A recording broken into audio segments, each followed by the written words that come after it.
Tonight's guest is one of the most up-and-coming talents from Melbourne, Australia's rock capital. The Rock House would like to invite Carly Jewell for an account of her fantastic career to date. Welcome, Carly, to the Rock House. How's things going?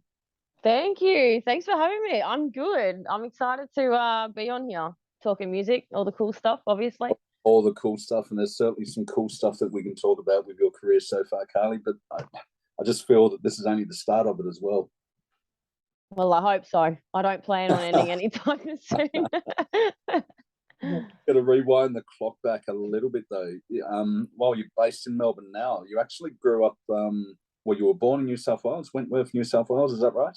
Yeah, just over the border in Mildura, but yeah, I'm a Wentworth kid. Yeah, we won't New hold South that. Wales. Nothing against it. But you call Mildura home, is that right? Yeah, Wentworth, Mildura. Yeah, they're pretty much right next to each other. So yeah, it's home. Sunraysia. There you go. It covers both places. Oh, fantastic! Beautiful part of the world, I hear. Yeah. At what age did you discover your passion for music, though? It had just been. I really say I was born with it, I guess. Because I don't really know when it started. It's just kind of always been a part of me, just like breathing. I really got into it. My late grandfather had a studio at home. He was a songwriter. So, I mean, I was just in there with him all the time. And I started, singing when I was about 3 years old. And I'd never leave him alone. Every time he was in there, I'd want to go in there and play on the keyboard and sing and watch him record and just hassle him, I guess. And then I started playing guitar when I was 5, and I think I started writing serious when I was 16. Yeah. And Pop said, "Yeah, you got a long way to go." Grandfather's always good for honest feedback, right? I said, "You have to teach me," and he said, "I can't. You've either got it or you don't." He said, "It's in the blood. It'll happen, he said it's just about telling stories with music behind it. But I think, for me, music was kind of always just like my escape, and I mean, like it is for a lot of artists. And I think when he gave me my guitar, it was more like a diary. I had this safe place to call home, and that's where it was in music. Yeah, obviously your grandfather was a pretty important part of your life. Sorry. Yeah. Did you look to any other artists for inspiration in those early days? Who did you follow? Waves. Not really, just him. And I think I just found this love for music because I get asked all the time, and I think if I listen back to my interviews, it's like people must think I don't have a favorite artist because I say a different one every time, and I do because maybe this week I've been listening to David Bowie, or last week I might be listening to Casey Chambers, which I'm totally digging all the country vibes right now. But I think it's just music, and I've been inspired by so many artists, and there's so many. I can't actually say there's one particular one that I love the most because I don't think I do. I sometimes I think I do, but I don't actually. I think it's just music and how they write. They all kind of have this thing that inspires me, and I think it's just music. But I'd say, when I was really young, obviously I grew up with my grandparents, and I'd go to my mum's house on the weekend, and she'd be listening to like AC/DC and Rose Tattoo, and I was like, yeah, this is cool. And then I kind of got into Rage, and I'd just watch, wow, all of this, these artists, and I was like, wow, that's so cool. And I started, ripping my jeans and riding a skateboard and getting around like Axl Rose, I guess, listening to Guns N' Roses. And I was really young. I was like, young. And from then I just always listened to pretty much everything. And I think I was probably started writing country music. And, I went up to Tamworth a couple of times, and then I kind of just really found my home in rock. And I'd say it's only just kind of been the last few years that like I really found my sound, even though it constantly changes, but I really found that. I think it's like having a solid band now. Like we Yeah, are a family. Like it's locked in, mate. There's no stopping us now. We've been able to bring those unique sounds together and create this sound. that's awesome. That's awesome. So obviously from a very young age you were brought up in this musical environment. What were some of the original bands or some of the early bands that you formed part of? Were you on vocals in those days? Were they original bands or cover bands? No, I literally just started out on my own, and then just I've only ever been in my band. Yeah, yeah. Well, it's obviously worked for you, Carly, because in 2014 you were nominated by Vegas Rock as one of the most up and coming artists across the world. Tell me, how did that nomination happen? How did you get noticed? Well, when we first started playing, we really kind of just did some, basically say some live rehearsals around Melbourne, and then we went to the States. Because it was my first time playing with a real, like a real band, a full band, I should say, a full band, because it was always just myself and guitar, and I dragged one of my friends to come and sing with me.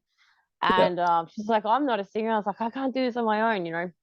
And then, Mars and I started the band, and yeah, I was working with a producer over in the States, and worked with him for couple of years and kept going back. And then once we did some songs together, I went over and played those songs live. And yeah, so working with him, he was able to nominate us, and yeah, it was really cool. He just sent me a message and he said, "Oh, can you come to Vegas?" I said, "What for?" He's like, "Oh, why not? we're going to the How much awards." twist your arm?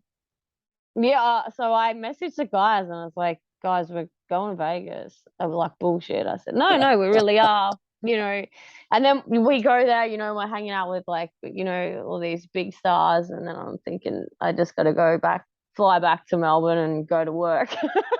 Yeah, no. Yeah, no, what a Yeah, life. yeah, But yeah, that was so cool. So yeah, we met some really cool people, and while I was there with Claudio, he said, because it was a big moment. It was like, some big musicians in there, yeah. and Claudio said, "Are you going to film it when they call out your name and like put your name up on the screen, everything?" I said, "No, no." I said, "My phone's going flat." I said, "I have to wait. I'm going to take videos of John Five when he comes out and plays guitar. He's like one of my favorite guitarists." That's amazing. So yeah, it was really cool. So whilst you're over in the States, you've actually played some pretty iconic venues over there as well. What have been some of your favourite venues that you've played at? Um, it was definitely the Whiskey and the Viper Room. The Viper Room was more meaningful to me because that's where Johnny Cash played, and the very first song I learned on guitar was "Don't Take Your Guns to Town." Us. That song that he sings. So I used to just stand in front of my pop and strum the top two strings. Yeah, yeah. But yeah, and I made a promise to him that I'd go there and play where Johnny Cash played. So I'd done that for both of us. And actually, while the next band played, um, I stole everyone's drink coasters off the table and I wrote the song Phoenix. And I kind of then I was writing it, it was about this. I had that realization that while I was there, like, I don't need anyone or anything to make my dream happen. Like, I'm already doing it, Yeah. and then Dave said, "Oh, River Phoenix died here." And I was like, "Oh," I was like, "Maybe I'm totally vibing him." I was like, "But that's, you know, I am making this happen and nothing's going to stop me." So I wrote Phoenix there, and that's Wow. why I called my album there on everyone's drink coasters. I wrote the verses and the chorus, and yeah, and in the song it actually says, oh God, I forget the words. I could be 6 feet under, and I'm still bleeding, because the Wow. first time I think Dave played at the Whiskey with us, he cut his finger open on his bass, and he bled that much on stage that I thought he needed a blood transfusion, and the Oh sound wow. guy and everyone was trying to turn the show off, and the crowd went wild because they thought it was a part of the act, but it was real. And yeah, so I slipped that line in there for Dave because he was yelling at me, "Don't stop, car." I didn't fly halfway across the world just to do one song, keep going. And he turned around and put his finger in his Jack Daniels and just started smashing the bass, and it was Oh it was wow. on. Well, Dave, that's your ongoing party trick. If you're watching this interview, look out, expect that in the upcoming gigs that Carly's got. You had a very diverse musical upbringing. I mean, country is coming through. You're very founded in rock, but for the Triple J Unearthed in 2017, it was a pretty special moment for you as well because you occupied the top 5 in both the dance, electronic, and rock charts at the time. How did all of Yeah. that? I love electronic music and I loved it. Like, I love dance and all that stuff. And I love I used to love going to the festivals and seeing Empire of the Sun and, like just, I love that music as well. And I guess because I just ride off feeling, I mean, it's Yeah, whatever it is at the time.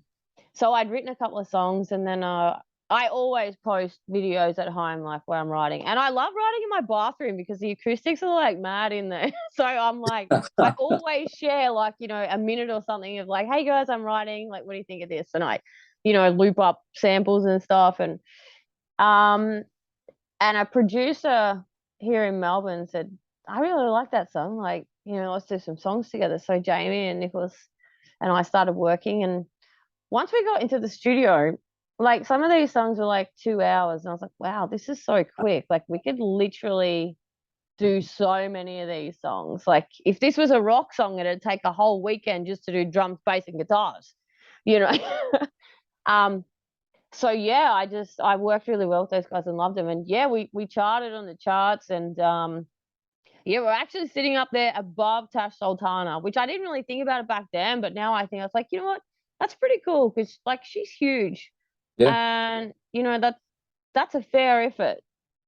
And then we stayed on there for like it was a while, it was a yeah, long time, and then we actually put. So anytime I put anything electronic, it seems to do really well, all that crossover stuff. But I did use it for Sid and Nancy, and it actually got played on Triple J. So yeah. that was cool. My mum freaked out and was like doing something at 11 o'clock at night in the house, and then she was singing along, and then she was like, "Oh my god, this is my daughter's song," and then she rang me. She's like, "Did you know it's on there?" I was like, "No." I was like, "But that's cool." Like, It how must did you be. know it was not my song, Mum? She's like, "Oh, only in the middle part where you started swearing." I was like, that I don't give a. Yeah, But then she clicked, Mum. that's a classic. Thanks, Mum, for that direct feedback as well. Yeah.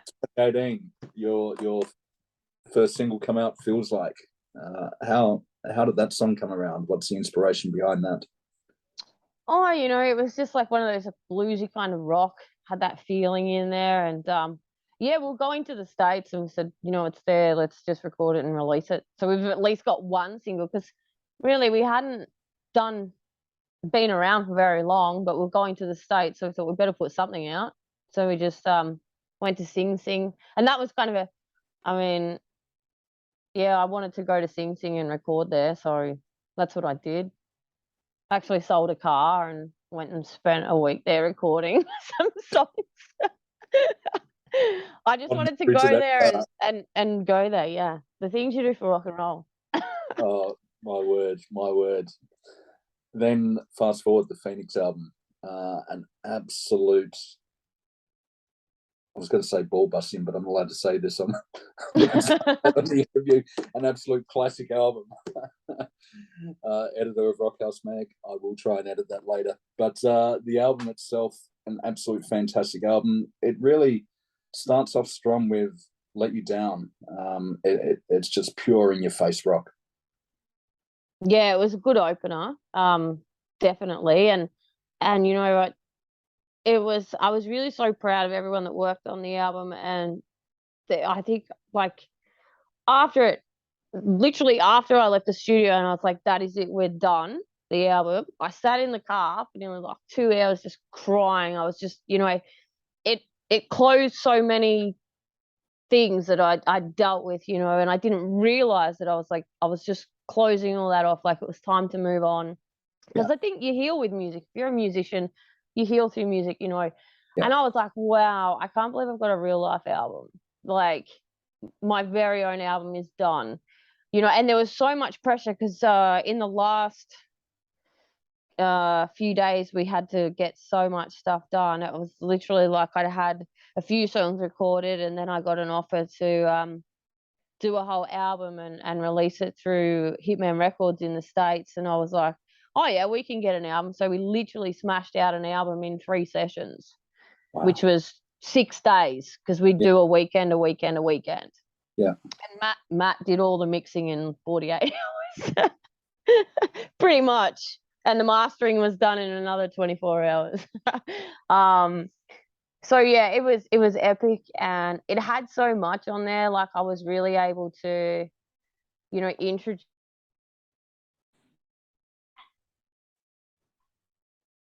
Hello, Carly. I think we may have lost you. Hello, Carly. You're back. Yeah, we're back. Awesome. Yeah. You came back. That's a bonus for me. Yeah.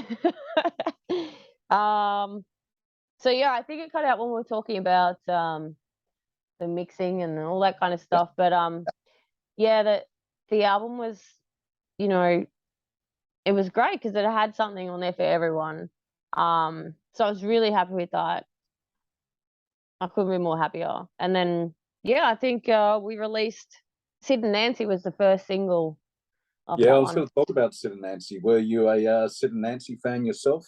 Is that where you got the inspiration for the song? Yeah, it was just that kind of messed up relationship that they had, that Yeah. love hate, but they loved each other so much, you know what I mean? And I was like, yeah, I want to write a song about it. Yeah. That kind of, yeah. And yeah, so that just come about and I wrote it. Yeah, there you go. The video, you actually played the role of Nancy quite well in the video in support of the single as well. What was it like doing a video in support of that single? Oh, that was so much fun. So what I did was I just went through like all their kind of photos and newspaper articles, and I Yeah. literally found my favorite photos of them in laneways and just partying and Yeah. you know, being them. And I sent the photos to Daniel and I said I want to bring these photos to life. Yeah. So yeah, that's what we did. And yeah, it was a lot of fun. And that day I actually did a Dave and busted my finger open on my guitar, and I bled everywhere, all over my guitar. You can actually see the blood on my guitar in the video. And Dave said, well, it must be going to turn out all right because whenever one of us bleeds, it's a good thing. Yeah. I said, oh my God. And yeah, like I had one of my greatest friends come and join us, Rob, because I get pretty nervous doing stuff like that. And it was like, I knew I needed to like step it up a little bit. And Yeah. Rob really encourages me to just be able to do that, and so I rang Rob and I said, Rob, you've got to play the guy. And he's like, all right. And Rob doesn't actually smoke cigarettes. So we had him smoking. Obviously, you really got to do it for the film clip. And I think we did a few takes and I think he nearly finished a packet of 25. So we had a nice headache and he really drank the Jack Daniels. So he would need to after smoking a packet of that stuff. Yeah, he's like, I think I'm a smoker now. I'm like, I'm pretty sure you are. So yeah, that was a lot of fun. It was so much fun to do that. And yeah, we when we released that, we had a few radios behind us over in the UK.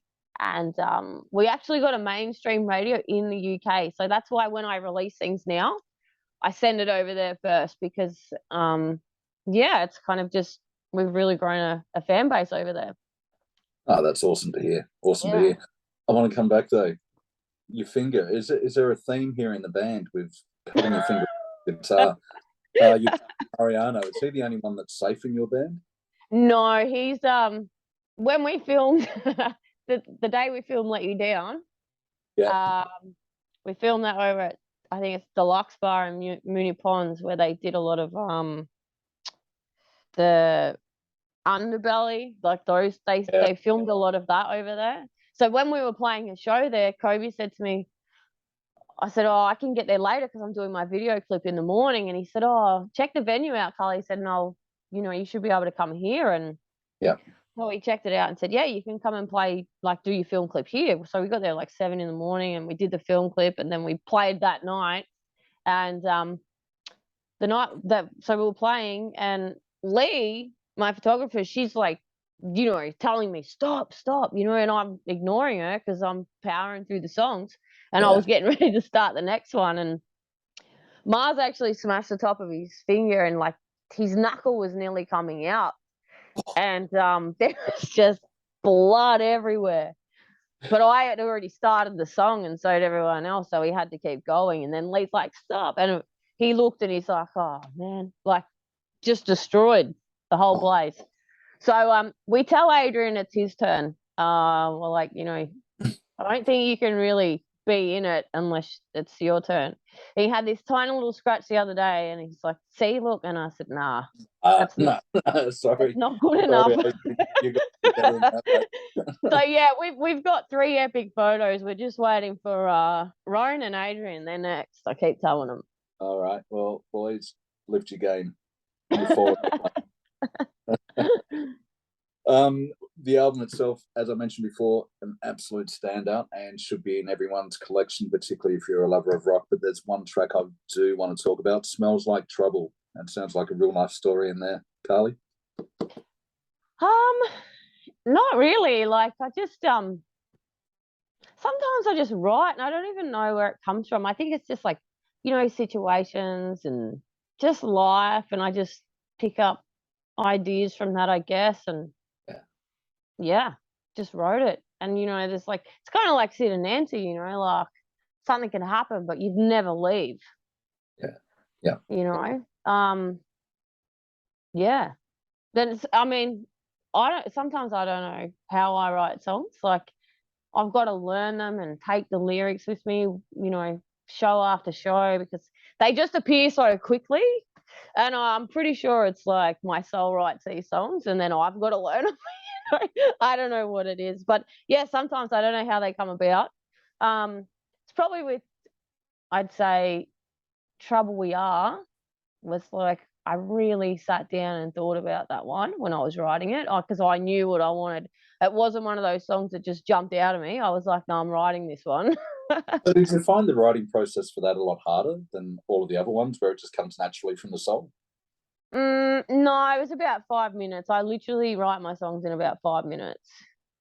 If they take any longer, then I kind of leave them, and then months later, Adrian might play something. It's like, it was almost like you were born to play that because I've already got these lyrics, Yeah, but I don't know. They're 5-10 minutes. So for all of those aspiring songwriters out there that take days to write a song, they're sending you hate views now. You know what? I think why I find it so easy, because I grew up learning how to tell stories. So basically, when people are talking to me, just even they'll say a whole sentence, and I was like, "That's a verse right there." You know what I mean? Like, just talking and thinking, it's all music to me. So I'm not really trying to write a song. I'm kind of just saying it how it is, I guess. Yeah. Well, it was a very good lesson that your grandfather taught you.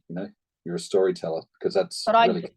I do concentrate on the hook. That's the hardest part. I can write something and then I'll listen to one part for 5 or 6 hours until I work out exactly how I'm going to put it. I don't care about the rest of it, but that one I will listen to for 5 or 6 hours. Okay. I'll literally do anyone's head around me in, because I'll have it on repeat. And I'm like, nah, there's probably a better way to say it, So the song itself, 5 minutes. The hook can be anywhere between 5 to 6, 7 hours, couple of days. In 2020, you changed direction a little bit with your collaboration with Sawdust, and to me, listening, Bow and Arrow, was the artist. Sawdust is a track. Bit of a country/blues type feel, a bit of a change in direction from the Phoenix album. How did that collaboration come along? So when I was really young, This is how this came about. I was reading one of those rock magazines that I bought down at the newsagents, and I read something about Jack the Bear. And I went home and I said to my grandfather, like, tell me about mastering. Like, what's that? And he's like, that's the final part. That's the magic. It's complete. And I said, when I grow up, like, this is who I'm going to get to master my songs. And it was Jack the Bear. And I'd written a heap of songs, but I never felt like I had one that was good enough yet. You set yourself challenges. Yeah. And so I wrote Dancing with the Devil, and I knew it. I was like, that's it. I'm sending him that song. But before that, I wanted to meet him because, I'd learned all about Jack the Bear. He'd mastered some of our greatest songs. I worked with the most amazing artists, Yeah.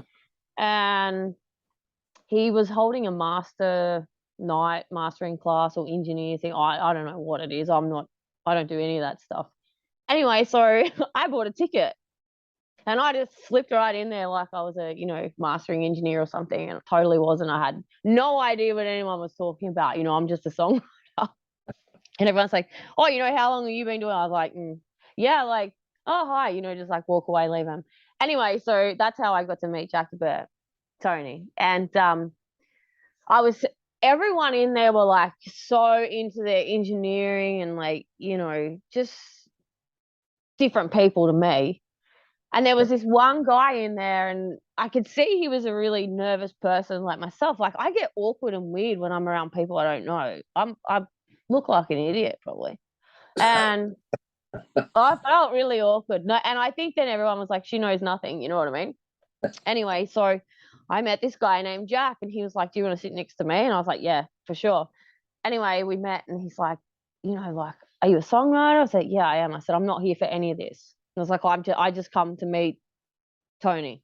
Like, he's going to master my songs one day, whether he likes it or not. That's, Anyway, so Jack and I were talking, and he said, like, I'm a songwriter. I said, dude, send me some stuff. Like, he was cool. We just kind of clicked, and then we're like, we'll eat pizza together, and we hung out for the whole night. And I don't think we listened to anything Tony had to say. We just started talking music.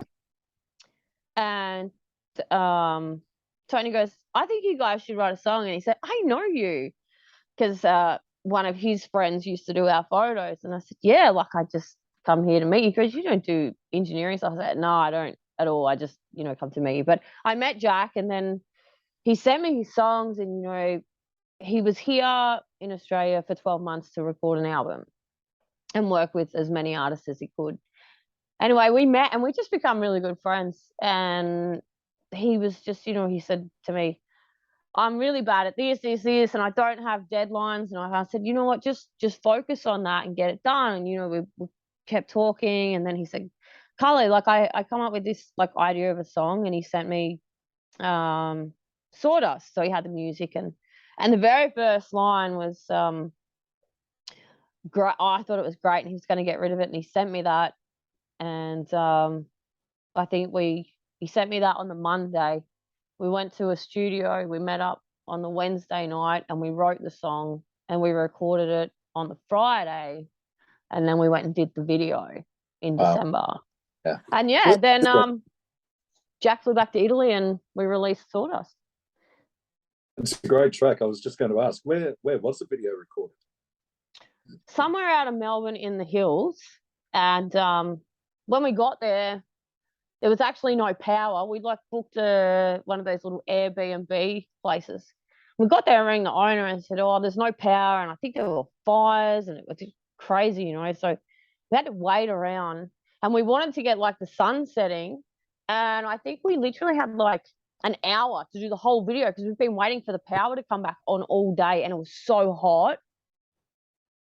And yeah, but that song was the last song I got to share with my grandfather. And nice. So he heard what we'd done just on our phones in the studio, and I got to share that with him, and he said, my job's done. Like, he knew always that I was just trying to be like him. Like, he's my biggest idol. All I wanted to do was be like him. And it was the first song that I'd co-written with someone like my grandfather would do, or write songs for other artists.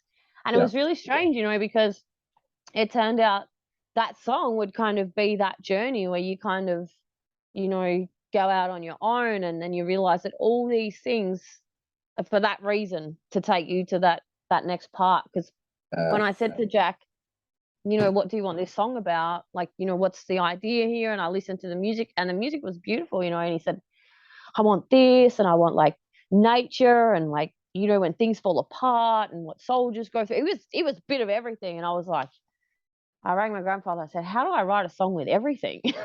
I was like, this is a challenge. And he said, just do it. Like, you'll be fine. So I got to share that with him. And it was very much, I think, everything my grandfather had taught me finally happened. And then, he kind of hung his guitar up and went to the next life. And I finally started doing that journey on my own. I got to take over. That's a beautiful sentiments from your grandfather. Yeah. Awesome. You returned to rock in 2021, Dancing with the Devil, a fantastic track itself. But there's a couple of different mixes out there as well. Yeah, it was the it turned out like the mutating virus that we all know of, because it come out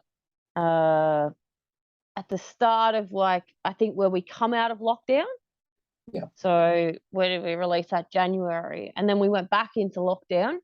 Then we got to finally come out again and play some shows, and then we went back into lockdown for the, like, 6th or 7th time, whatever it was. And Nader said, I'm going to remix. Like, he had this idea, and I sent it to him. I said, yeah, let's do it. And he sent me like 7 versions, and they were all great, but I knew that one was the one. And then we released another one. So there's like 3 versions of it. But yeah, it just kept mutating. So it was actually my longest single that I could promote over 2 years. Yeah. Like, normally a single launch will last for about 3 months, 6, if people just keep discovering it. But this one went for 2 years. So yeah, it was great. And keeps on giving. Yeah. And Jack actually asked me, sorry, that's bow and arrow. He asked me for the stems for Trouble We Are to do a remix. So there might be a Trouble We Are remix coming. Look out. Yeah. So that is your latest single, Trouble We Are, released earlier this year. Potentially a few more mixes on the way. When might we see those?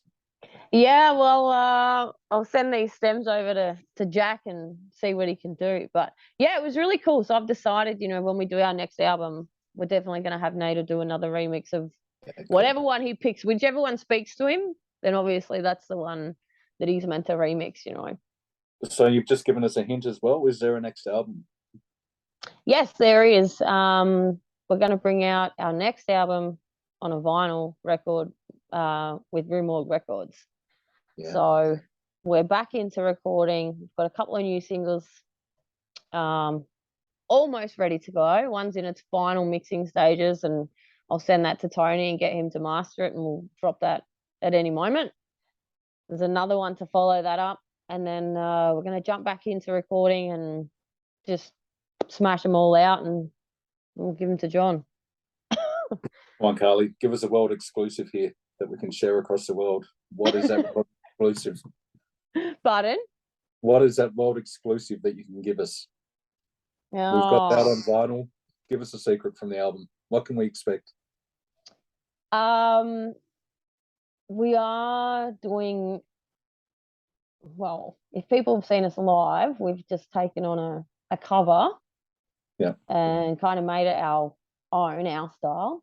But you'll definitely see that on there. All right, let's leave that as a surprise. I think the impact. Yeah, it seems to go off. But yeah, no, we're gonna have, like, I think what we're gonna do is just release all these singles and then kind of let the people speak, and they can pick their best 10 songs, and whatever one Nader wants to remix, so we're gonna chuck that on there.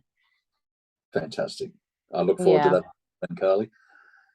We have joked around about the band and the apparent misfortune that they each have with their fingers, but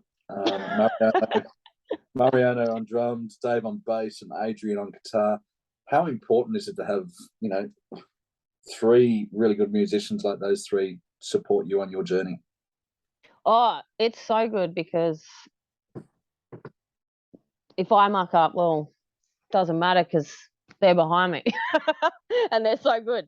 I don't know, we work really well. We're like a family, you know. Dave's been around forever pretty much now, and Mars has been there from the start. Adrian's been there for a while now, a long time, and he was just filling in. I was like, dude, you know you're a part of the band, yeah? Like, you're not going anywhere. And Roan has also joined us now on second guitar. Roan Chaos. So Roan, Mars, and Adrian actually are Fight the Sun. Yeah. So now I have two bands in one, which is great for me because I always joke around and say, if anything happens and I have to jump off stage or I lose my voice or something like that, I said, Fight the Sun is just going to take over. End it with their songs. But it's so important to have them, you know, like Mars and Dave, they lock in. And for me, it's like just listening to one instrument. The drums and bass just become one. It's like the heartbeat, you know? That rhythm section is so tight. And to tell you the truth, like, we never really rehearse. Like, I'm always singing my own songs, but as a band, we'll get together once before a show.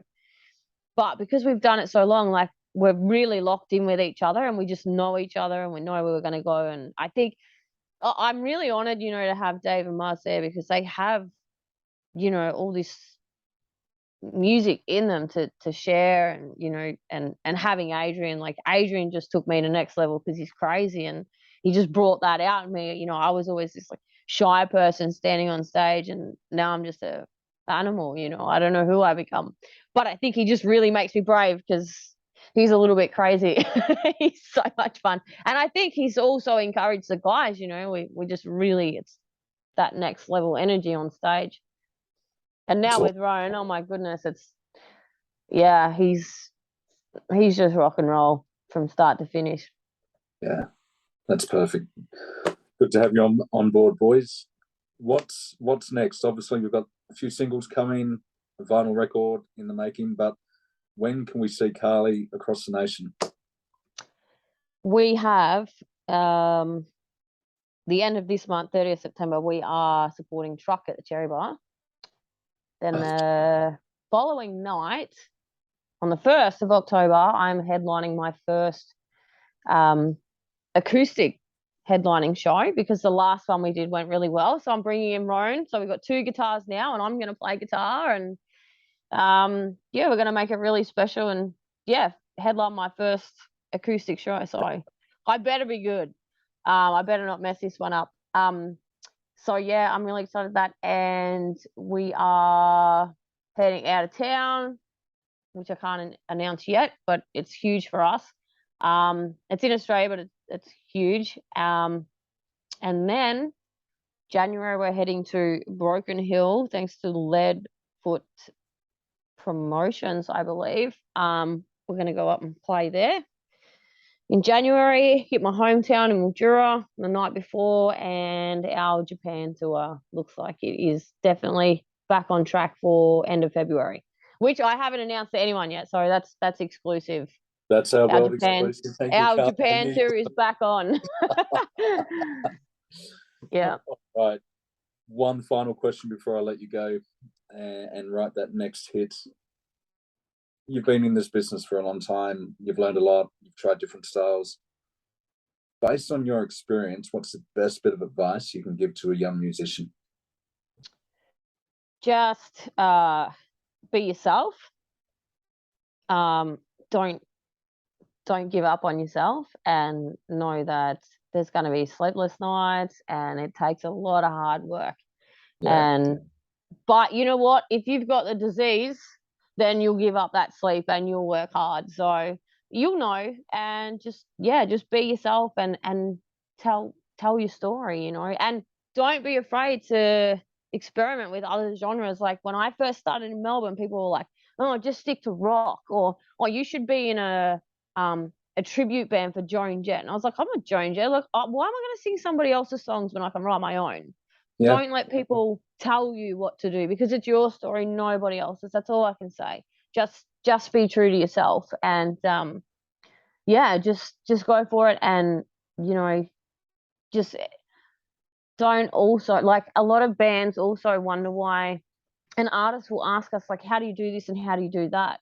Well, it's not the 80s. There's not record deals, and big promoters throwing you thousands, to take you around the outside of the world. Just do it. And booking a show overseas or anywhere in the world is just like booking one in our hometown. Go to the page, find their email, and send them a message. That's all.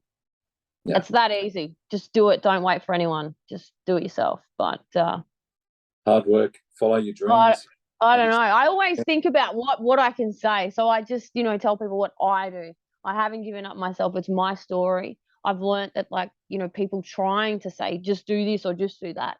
No way. Like, being a, multi-genre artist, I can do tons of different, shows with, we can make our songs really heavy and play with metal bands, or, do really hard rock shows or acoustic shows, or, I could probably get someone to come in a nightclub and I'll sing electronic songs that I've done, whatever.